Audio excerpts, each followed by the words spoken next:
In this video, I'd like to talk about a problem I faced firsthand over these last two and a half years of writing content every single day.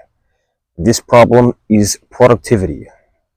We'll talk about why most productivity advice is complete bullshit and my approach to getting more things done with the amount of time I have. All right, so let's get into it. A couple of years back, I was working as a social worker and an in-home therapist. I won't lie, the work completely overwhelmed me. I was always stressed out, anxious, and wondering if I had enough time to accomplish all these tasks that I had to do.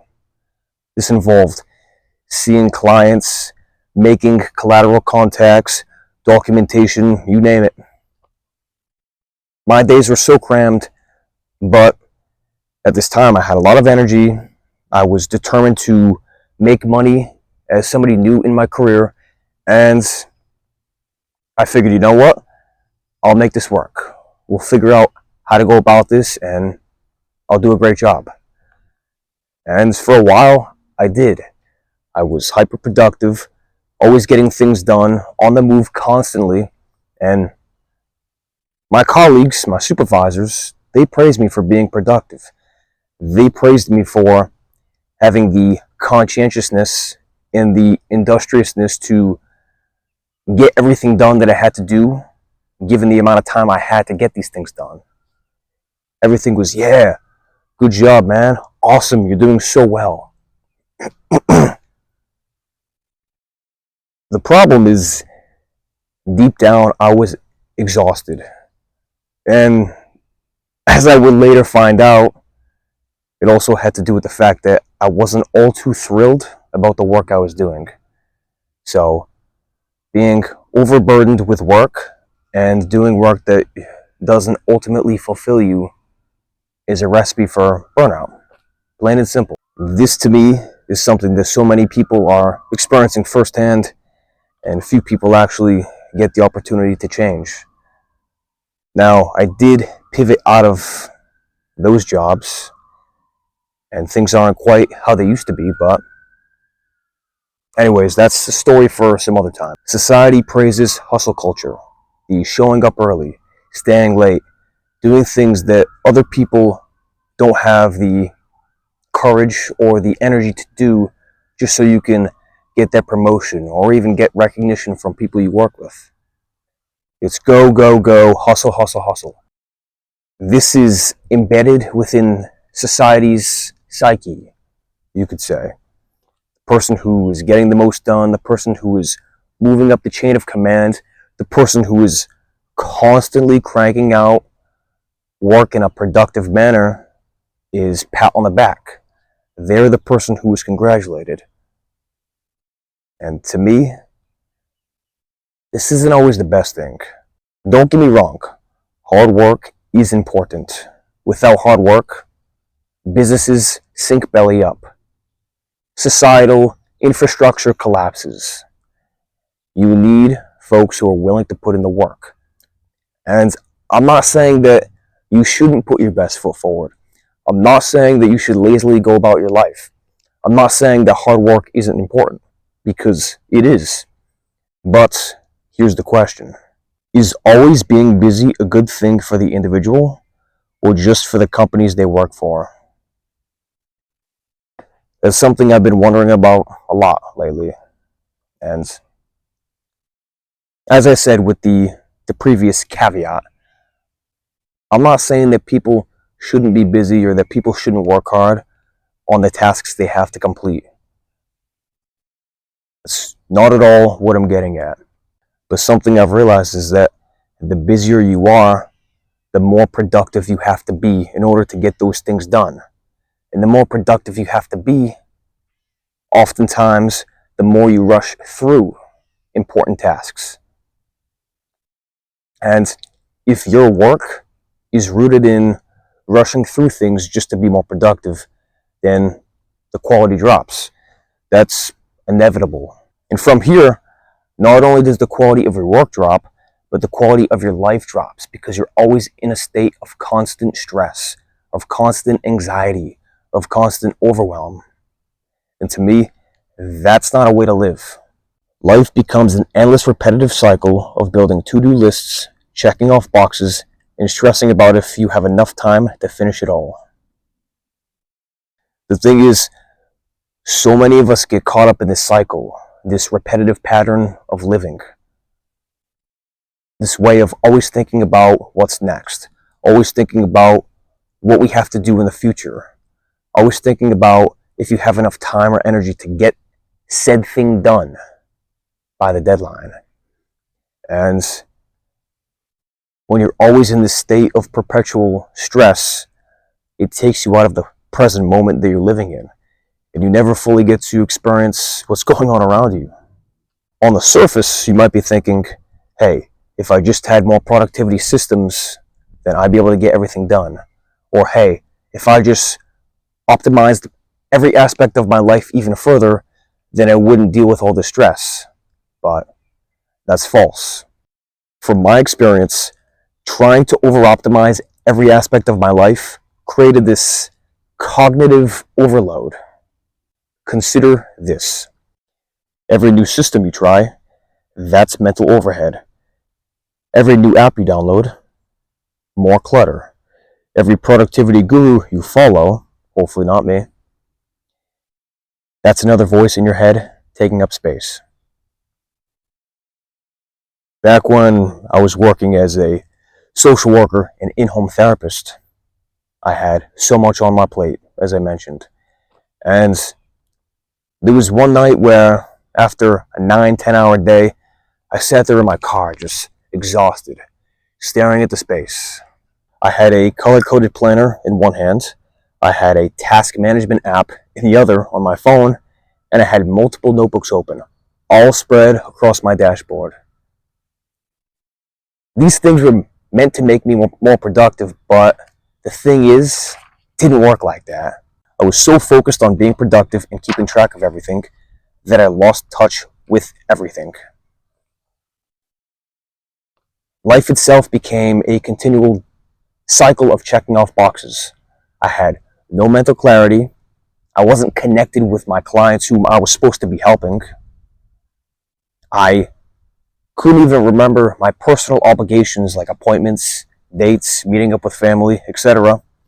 And overall, my mental health was a mess. On the outside, I seemed to be the most productive, high-performing person within my unit at work. On the inside, though, I was a mess. That's when I realized this whole guise of me being productive was a trap. Me trying to be overly productive was a trap. I was so fixated on ensuring that I had enough time and energy to do everything and actually doing everything that, looking back, quite honestly, all that time is a blur. I don't remember any of it. I wasn't fully living. I want you to imagine this scenario. Let's say you're building a house. You hire the best architects, you hire the best builders, and you buy the highest quality supplies. Awesome. Things should go super well, right? Well, in theory, yes. But now imagine that the house you're trying to build has a foundation of quicksand. It doesn't matter how great the supplies are, it doesn't matter how great the builders are, it doesn't matter how great the architects are, your house will crumble. The infrastructure will not hold. That's exactly what happens when you stack productivity tactics without first establishing something crucial: mental clarity. Think about this. Those fancy project management techniques, it's quicksand. That complex note-taking system that's supposed to be helping you, it's quicksand. That morning routine you copy from a billionaire CEO that claims to help you become more productive, is quicksand. Without the solid foundation of mental clarity, every productivity hack, tip, routine, or system you implement into your life is a big waste of time. Simple as that. The other week, I was listening to a podcast with Rick Rubin and Matthew McConaughey. Rick Rubin is a music producer here in America, and Matthew McConaughey is a famous actor.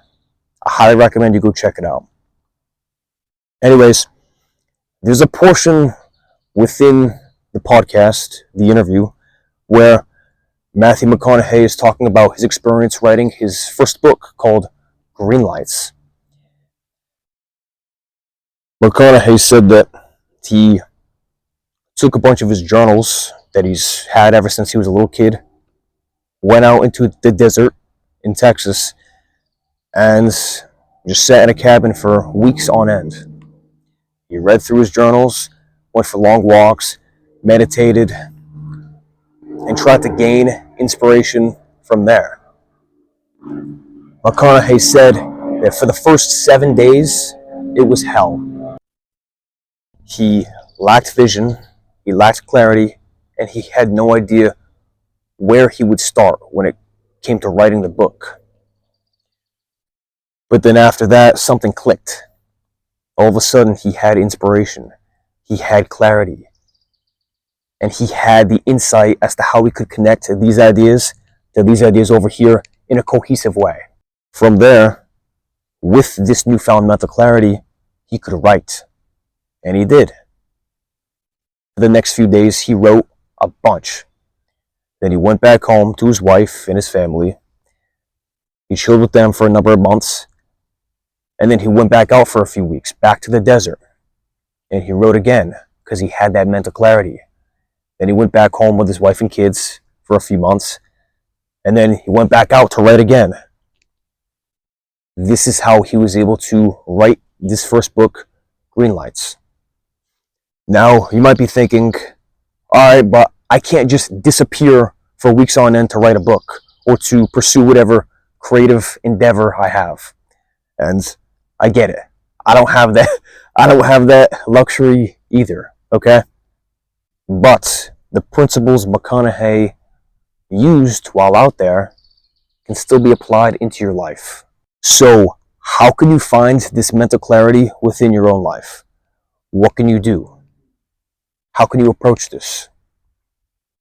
I have a simple 15-minute routine that is incredibly straightforward and easily applicable to anybody, all right? This is something I do at least once a week, and it helps me gain clarity on what I should be working on for the next 6 to 7 days and how it's impactful in my life, okay? So, here it is. Step number 1, sit down without any distractions. If you've seen my previous few videos, then you know that I'm big on this. This is something that I think everybody should be doing daily, without question, no excuses, all right? Step 2, pull out a paper. This could be a notebook, this could be the notes app on your phone, a laptop, whatever. Just get a blank piece of paper, all right? Step number 3, answer this question. What's something that deeply matters to me, and what can I do to improve upon it right now? This can be related to your creative work, a business pursuit, a relationship, whatever the case may be. Of course, I'm framing this video around productivity and mental clarity, so it makes more sense to answer this question from the perspective of creative work or some sort of business pursuit, but again, you can apply this question to whatever. Step 4, write freely without judgment. Just let loose.